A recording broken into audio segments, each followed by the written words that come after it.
Bonjour à toi mon successeur ou successeuse, et bienvenue dans cette ancienne chocolaterie. Oui, je dis bien ancienne car le lieu a fermé il y a très longtemps de cela, et ça tu vas rapidement comprendre pourquoi. Je me présente, je m'appelle Michel Vola, je suis ton prédécesseur, celui qui était là juste avant toi et qui t'a laissé ce petit Walkman pour que tu écoutes une liste de règles qui te sera très utile, et si tu n'aimes pas spécialement le format audio, tu auras aussi un format papier dans ton bureau. Troisième tiroir en partant de la gauche. Oui, je sais, là t'es sûrement en train de te dire que non, c'est bon, t'as pas besoin d'écouter toutes ces règles, on te les a déjà dit avant que tu n'arrives ici, donc y a pas de problème. Oui, c'est vrai, techniquement, c'est un lieu abandonné, tu n'as qu'à faire un petit tour ici et là de temps en temps dedans, et c'est bon, il n'y aura pas vraiment de grands problèmes. Tu vas croiser peut-être des urbexeurs ou des squatteurs, mais jusqu'à là, rien de bien méchant, enfin, normalement. T'inquiète pas, t'as un taser en cas où. Mais sache qu'il n'y a pas que ça ici, malheureusement. Oh oui, malheureusement. Est-ce que tu crois au paranormal, aux fantômes, tout ça? Eh bien, sache qu'ici, tu seras servi, car cet endroit est tellement vieux qu'il en a connu des drames. Beaucoup, beaucoup de drames même. C'est une chocolaterie. Tu t'en doutes bien que les employés à cette époque n'étaient pas spécialement bien traités. Oh non alors. Des morts ici, il y en a eu un bon paquet, et crois-moi que la direction n'en avait vraiment, mais vraiment que faire de leur sort. Bon, petit rappel, comme ça tu vas pouvoir comprendre. Comme tu le sais, le chocolat est arrivé assez tardivement en Europe. À peu près dans les alentours du XVIe siècle, d'abord en Espagne, puis après un peu partout en Europe. Bon, on va pas non plus faire un cours d'histoire, mais ce que je veux dire par là, c'est qu'à cette époque, quand un produit très demandé et aussi luxueux que celui-ci était arrivé, les monopoles s'incrustaient dessus et ils ne le lâchaient absolument pas.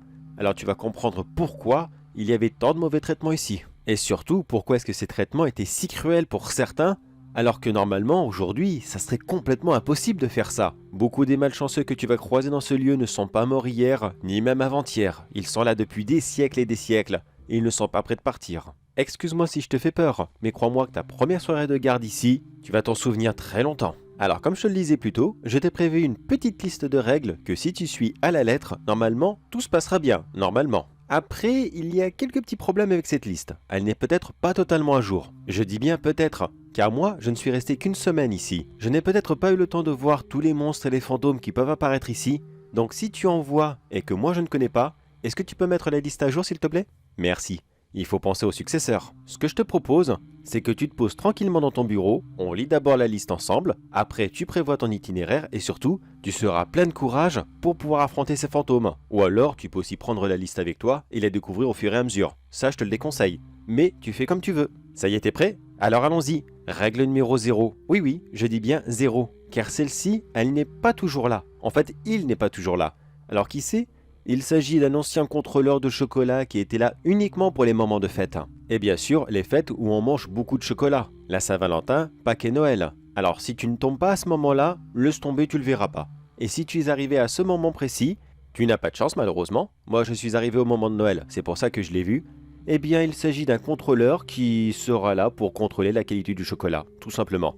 Mais par contre, je te préviens, c'est un véritable emmerdeur. S'il te voit, il ne va pas arrêter de te crier dessus pour te dire « Qu'est-ce que vous faites là? Pourquoi vous n'êtes pas à votre travail? Qu'est-ce que vous faites ici? C'est inadmissible, j'allais voir le directeur, je vais vous faire virer. » Oh, qu'est-ce qu'il est lourd, mais qu'est-ce qu'il est lourd! Fais pas attention à lui. Au bout d'un moment, il finit par se calmer et par se lasser.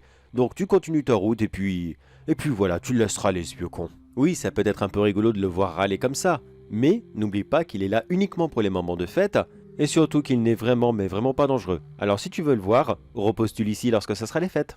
Allez, fin de la règle spéciale, et maintenant on entre dans le vrai sujet. Règle numéro 1. Quand tu seras dans la grande salle, là où il préparait le chocolat, tu passeras juste à côté de l'ancienne cuve. Mais attention, pas n'importe laquelle, la plus grande et la plus colossale cuve de toute l'Europe. Celle qui pouvait brasser la plus grande quantité de chocolat en même temps. Ça donne faim, n'est-ce pas?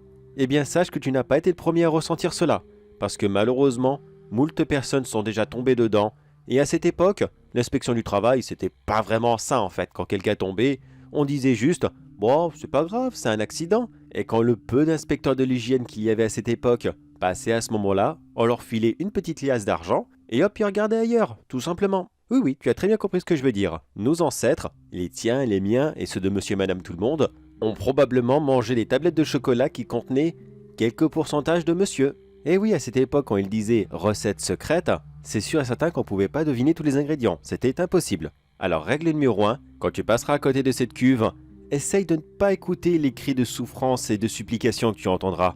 Oui, il y en aura, c'est inévitable. Tellement de gens sont morts dans cette cuve que ça serait impossible de tous les compter et de les répertorier. Oh non alors. Oui, je sais, ça va te faire bizarre. Tu entends des cris d'appel à l'aide, t'as envie d'aller les aider, c'est sûr. Mais n'essaie pas. Cette cuve est scellée, premièrement tu peux pas l'ouvrir, et même si avec le plus grand des miracles, tu arrivais à le faire, je ne sais pas comment, mais admettons que tu arrives à le faire, la chute serait tellement violente qu'une fois arrivé en bas, tu te casserais un bras ou une jambe, et tu ne ferais que rajouter une personne supplémentaire qui serait bloquée dans cette cuve. Alors n'y va pas, fais comme si tu ne les avais pas entendus et continue ta route. Je sais, c'est violent, je le sais très bien, mais que veux-tu, c'est comme ça malheureusement. Et la règle numéro 2, crois-moi qu'elle va aussi te faire très mal au cœur. T'as vraiment, mais vraiment pas fini. Et j'avoue que la règle numéro 3 aussi est très déchirante. En fait, prépare les mouchoirs, ça ira bien plus vite. Règle numéro 2, tu passeras devant une petite salle qui aujourd'hui n'a plus de nom. Car à cette époque, elle s'appelait la salle des suspects, des interrogatoires. Enfin, elle a eu plusieurs noms par le passé. Mais surtout, ne rentre pas dedans. Non, il n'y a aucun esprit frappeur qui va te sauter dessus, ni quoi que ce soit d'autre. Si tu rentres dedans, tu vas te sentir mal, mais extrêmement mal. Comme si quelqu'un t'oppressait, comme si quelqu'un t'appuyait sur le cœur et voulait te compresser sur le sol. Cette salle a longtemps servi à faire taire les mauvais travailleurs, les très mauvais travailleurs. Et qui c'était? C'était les fournisseurs, ceux qui étaient directement employés par l'usine pour fournir le cacao. Comme tu le sais, le cacao provient d'Amérique du Sud. Mais là-bas, disons que le code du travail et les droits des travailleurs, c'est pas trop ça, hein. Ça on est d'accord, même aujourd'hui, c'est pas tip-top les conditions de travail. Vraiment, mais vraiment pas du tout. Alors les quelques syndicats qui venaient ici pour demander juste un peu de matériel, comme des bottes, des meilleurs outils ou des petites bricoles comme ça, rien de bien méchant, juste de quoi mieux travailler, c'est tout. Ils ne demandaient pas la lune, ils ne demandaient même pas une augmentation de salaire, pour te dire à quel point que ces gens étaient très simples et humbles dans leur travail. Pourtant malheureusement, ils les enfermaient dans cette salle et ils leur faisaient passer l'envie de demander quoi que ce soit, très souvent à coups de poing, pieds, cravache, fouet et j'en passe. Des dizaines de personnes sont mortes là-dedans et crois-moi qu'elles ont dû connaître beaucoup de souffrance avant de mourir. Alors règle numéro 2, surtout n'entre pas dans cette salle et surtout, n'écoute pas les appels à l'aide. De toute façon, la majorité d'entre eux sont en espagnol, alors si tu le parles pas, tu peux pas le comprendre. Bon, je vais essayer de te faire la traduction pour ceux qu'on entend le plus souvent. En gros, ils disent « Au secours, venez nous aider, j'ai compris, je ne demanderai plus rien, par pitié Seigneur, laissez-moi tranquille. » Voilà, c'est ceux que tu entendras le plus souvent. Pas toujours, mais le plus souvent. Et malheureusement, là aussi, cette salle, tu risques de l'entendre presque tous les soirs, car il y a tellement de personnes qui sont mortes dedans qu'il est extrêmement rare de passer devant sans qu'aucun esprit ne se manifeste. Ça va? Tu tiens le coup? Allez, on continue. Et je te préviens, la troisième, c'est beaucoup plus violent. Enfin, violent. Non, poignant plutôt. C'est ça. C'est beaucoup plus poignant. Règle numéro 3. Lorsque tu passeras devant une autre pièce qui, elle aussi, n'est pas répertoriée, parce que oui, faudrait pas non plus nuire à la marque. Et puis quoi encore, faut pas non plus que les gens sachent que ces fabricants de chocolat ont fait des choses horribles sur des animaux. Oui, tu m'as entendu, des animaux. Car vois-tu, autrefois, quand le chocolat était importé en Europe, on ne savait pas vraiment les effets que ça avait. On savait juste que c'était bon, les gens aimaient ça, ils en achetaient, point, c'est tout, il n'y a pas besoin de savoir plus. Bon, aujourd'hui, on sait que ça agit sur le cerveau, enfin, bref, plein de bricoles comme ça, on n'est pas là pour un cours de science non plus. Mais on ne savait pas non plus qu'est-ce que ça faisait sur les animaux. Pour être bien vendu, la marque ne cessait de dire que si c'est bon, le chocolat est bon pour la santé des animaux, il n'y a pas de problème, votre petit chien peut en manger, ça ne lui fera rien. Bien sûr, on le sait tous aujourd'hui que non, il ne faut surtout pas donner du chocolat à un chien, ni même à un chat, en fait à personne, il n'y a que nous qui pouvons en manger. Même si, personnellement, j'ai un petit doute aussi pour la consommation du chocolat. J'aime ça, là n'est pas le problème, mais quand on sait que les molécules de chocolat agissent sur les mêmes neurotransmetteurs que ceux de la drogue dans le cerveau humain, est-ce que d'une certaine façon, le chocolat ne serait pas une drogue pour nous? Après, ce n'est qu'un avis personnel, mais j'imagine que tout le monde s'en fout. Alors oui, je te disais, pour les animaux. Alors pour que la marque fasse bonne figure devant tout le monde, ils ont fait consommer de grosses quantités de chocolat à divers animaux en disant à tout le monde, regardez, ils vont bien. En fait, c'est pas vrai du tout, mais pas du tout. Ils prenaient juste deux chats qui se ressemblaient énormément, l'un mangeait beaucoup de chocolat et l'autre pas du tout, celui qui en avait mangé beaucoup mourait, bah ça c'est obligé, et l'autre était montré en public en mode « Vous avez vu, il va bien, alors c'est bon, vous pouvez en acheter ». Oui, c'était de l'escroquerie et de la cruauté envers les animaux, c'est vrai. Mais à l'époque, Eh bien, tout le monde s'en foutait en fait. Il y avait vraiment que les femmes à chat qui étaient préoccupées pour la santé de leurs animaux, rien de plus. Et c'était pour ce public qu'ils avaient fait ça. Alors, règle numéro 3, rentre dans cette pièce rapidement pour l'inspecter, mais essaie de ne pas y rester trop longtemps. Si tu aimes les animaux, voir les fantômes de tous ces pauvres petits chiens et chats qui sont morts, et surtout dans des conditions atroces, car oui, cela provoque des diarrhées, des vomissements, enfin bref, c'est vraiment pas beau à voir. Alors si tu les aimes, ne reste pas, ça te fera très mal au cœur. T'as besoin d'un mouchoir? Non? Ça va? Tu te retiens? Allez, ne t'inquiète pas, maintenant ça va être un peu plus tranquille. Enfin plus tranquille. Oui et non, disons que ça sera plus soft pendant un moment. Et après, bien... je t'en dis pas plus. La dernière règle, je t'en dis pas plus, car on a largement le temps. Normalement, si tu écoutes au fur et à mesure que tu fais ton tour, il devrait être 1h du matin, à peu près. Ah oui, j'ai oublié de te dire. Surtout, dépêche-toi de faire ton tour. Car pour la 7e et dernière règle, j'aurai besoin que tu sois dans ton bureau. Alors surtout, dépêche-toi, d'accord? La chocolaterie est très grande, mais normalement 2 petites heures, c'est bon. On peut faire le tour. Et j'y pense, je te rassure, tu vas pas tomber sur un Oompa Loompa ou alors sur le fantôme de Willy Wonka. Ne t'inquiète pas, ils ne sont pas là, il n'y a pas de problème là-dessus. Durant ton parcours, tu vas tomber sur l'ancienne chaîne d'emballage. Et si tu te poses la question, oui, j'ai recommencé au moins 40 fois pour pouvoir prononcer cette phrase. Dans cet endroit, tu vas tomber sur une personne que j'appelle personnellement l'homme aluminium. Pourquoi?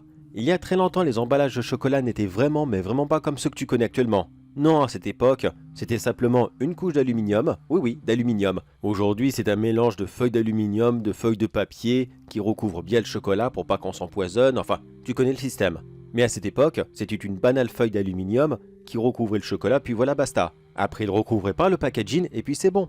Mais malheureusement, à force de manipuler cet aluminium toute la journée, eh bien le petit monsieur que tu vois devant toi, l'homme aluminium, on a avalé des grosses, mais des très grosses quantités accidentellement. Durant des années, ce pauvre employé a reçu de centaines de petites particules d'aluminium qui lui ont transpercé les poumons et il en est mort. Oui, il est mort dans l'usine, il s'est écroulé sur la chaîne et puis c'est tout. Bien sûr, sa famille a essayé de porter plainte, mais à ton avis à cette époque, qui pouvait gagner? Le gros producteur de chocolat multimilliardaire ou alors la pauvre petite famille des Pécores? Mais pour faire bonne figure, ils leur ont quand même filé un chèque pour leur dire « Tenez, vous prenez ça, vous vous étouffez avec et vous nous foutez la paix ». Ah et oui, j'y pense, il leur a aussi offert le poids de l'ancien employé, celui qui est décédé, en chocolat à la famille. Perso, je n'ai jamais été à la place de ces personnes, mais je pense que quand ton mari, ton fils, ton frère ou n'importe qui d'autre de ta famille meurt à cause de quelque chose et qu'on te file ce quelque chose en compensation, t'as pas spécialement envie de le recevoir. Je ne pense pas du moins. Mais bon, c'était passé pour les gentils, et en plus, vu que la famille offrait du chocolat à tout le monde, forcément, les gens goûtaient le chocolat, ils avaient envie d'en acheter, enfin tu vois ce que c'était juste du marketing, rien de plus. Tu vois un petit peu le niveau de ces salauds? Ils ont transformé du marketing en œuvre de charité. C'est quand même assez exceptionnel d'en arriver à ce point-là. Du génie, certes, mais à mon avis, ces gars-là devaient avoir du mal à dormir le soir. Enfin, de toute façon, je dis ça, ils sont sûrement en enfer maintenant, qu'est-ce que t'en penses? Bon allez, tu sais quoi, on continue. Comme je te l'ai dit, la règle numéro 7 approche très rapidement et il faut se dépêcher. Attends, est-ce que je t'ai parlé de la règle numéro 4? Enfin du moins, est-ce que j'ai lu la règle numéro 4? Oh, qu'est-ce que je suis bête, dis donc, excuse-moi. Je suis vraiment complètement à côté des plaques. Alors oui, la règle numéro 4, c'est simple. Ne va pas parler à ce pauvre monsieur, il n'a pas besoin d'être dérangé en plus. Excuse-moi, c'est vrai, on me l'a souvent dit ça que j'oubliais de parler des règles, mais voilà, je les ai tellement bien développées que, que voilà, je me mélange les pinceaux, donc excuse-moi, ça va, ça arrive, hein. Ici, je suis tout seul, alors évidemment, quand j'ai mon Walkman, je suis très bavard. On va essayer de faire court, d'accord? Pour la règle numéro 5, tu vas aller là où il prépare le chocolat. Enfin, je veux dire, là où il le compresse pour pouvoir lui donner des formes. Les tablettes, les Pères Noël et autres. Dans celle-ci, c'est tout simple. Compression. À ton avis, qu'est-ce qui s'est passé? Eh oui, malheureusement, un employé a voulu réparer une machine, une presse hydraulique plus exactement. Il s'est retrouvé en dessous et paf! Écrasé. Enfin, paf, ça n'a pas dû vraiment faire ce bruit-là, ça a dû faire quelque chose de plus... non, je vais pas l'imiter, ça serait dégueulasse. Mais j'y pense... C'est une usine de chocolat ici, alors paf, ça fait des chocs à pic. J'espère que t'as la rêve tout de même. Bon, excuse-moi, c'est vrai, c'est déplacé de ma part. La règle numéro 5 est très simple. Surtout, ne va pas lui porter insistance. C'est vrai que c'est tentant quand tu vois le fantôme de cet homme juste en dessous de la presse, alors que celle-ci se rapproche de plus en plus de lui, mais n'oublie pas ce petit détail. Lui, c'est un fantôme. Mais la presse, elle, ce n'est pas un fantôme. Je ne sais pas pourquoi, mais elle s'active toute seule.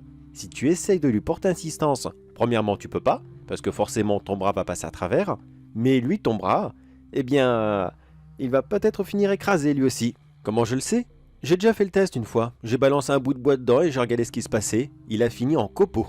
Alors surtout n'y va pas, tu aurais de très gros problèmes. Ah et oui, évite de regarder aussi si tu veux encore dormir le soir, car crois-moi que comment il va finir, c'est vraiment mais vraiment pas beau. Tu vois une bouteille de ketchup qui se ferait écraser? Pareil mais en plus gore, alors surtout ne regarde pas. Allez, on continue. Maintenant, tu vas devoir visiter les entrepôts. Et là, tu y verras la règle numéro 6. Et crois-moi que celle-ci, si elle est présente, tu ne peux vraiment mais vraiment pas la louper. Dans cet entrepôt qui servait à ranger tout le chocolat autrefois, il y a un monsieur qui sera présent, un seul. Enfin, sans fantôme je veux dire. Et c'est lui qui autrefois goûtait les aliments finis. Oui, à cette époque-là, il n'y avait pas de système pour tester chimiquement le chocolat, pour le tester, l'analyser, tout ça. Non, non, non, non, il y avait juste un monsieur, il croquait dans une tablette. Si c'était bon, ça partait au magasin. Si c'était pas bon, c'était au broyeur. Et forcément, avec tous les petits écarts qu'il y avait ici et là dans cette usine, ce monsieur, il a fini par s'étouffer et il est mort. Sans fantôme est resté là, et d'une façon que je ne comprends absolument pas, il a continué à consommer tout le chocolat qu'il y avait dans cet entrepôt. C'est pour ça qu'actuellement l'entrepôt est vide.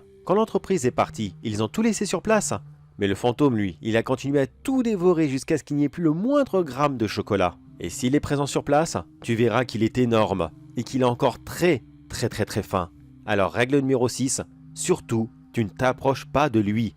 Si tu passes à portée de main, il t'avalera tout rond, comme si que tu n'étais qu'un simple petit Oreo à ses yeux. À quoi est-ce qu'il ressemble? Eh bien, voyons, est-ce que tu as joué à Resident Evil 8? Le duc, tu vois, non?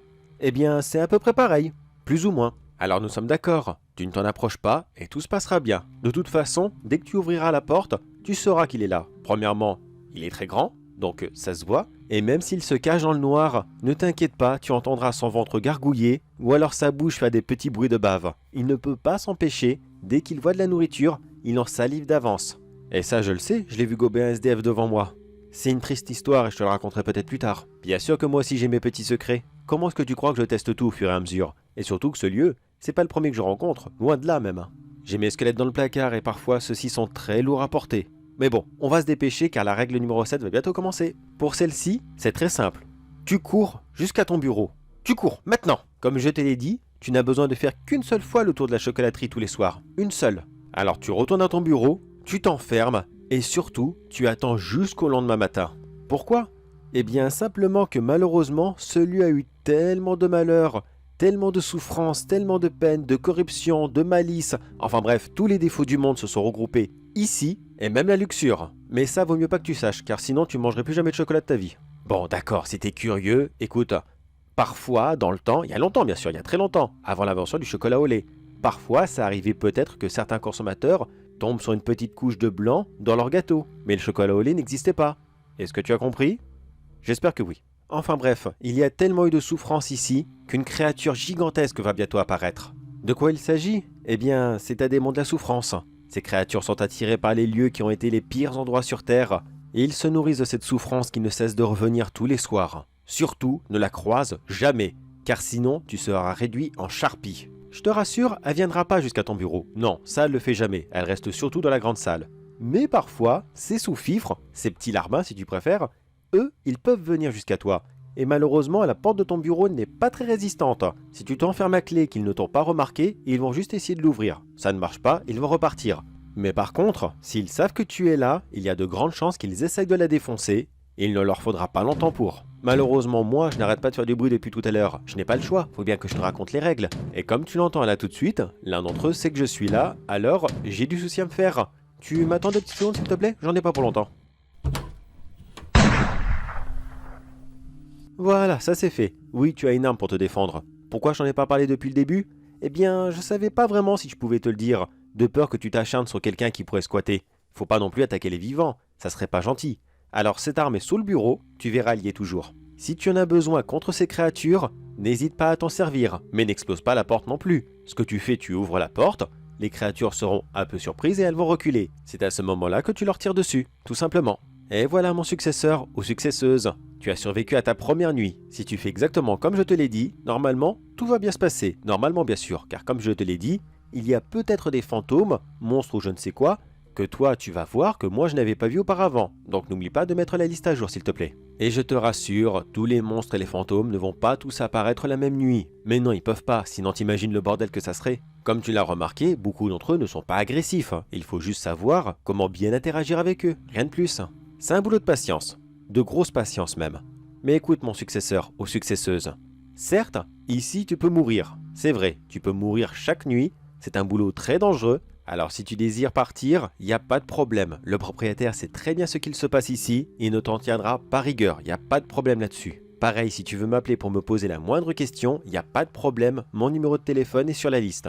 C'est celui-ci qui commence par 0622, tu vois, juste là. Alors tu fais ce que tu veux, tu peux soit rester ici, ou soit partir, il n'y a pas de problème. Mais n'oublie pas une petite chose, si tu décides de rester, certes, c'est un métier extrêmement dangereux et tu risques ta vie tous les soirs, mais je te promets que plus jamais de toute ta vie, tu ne t'ennuieras à ton travail.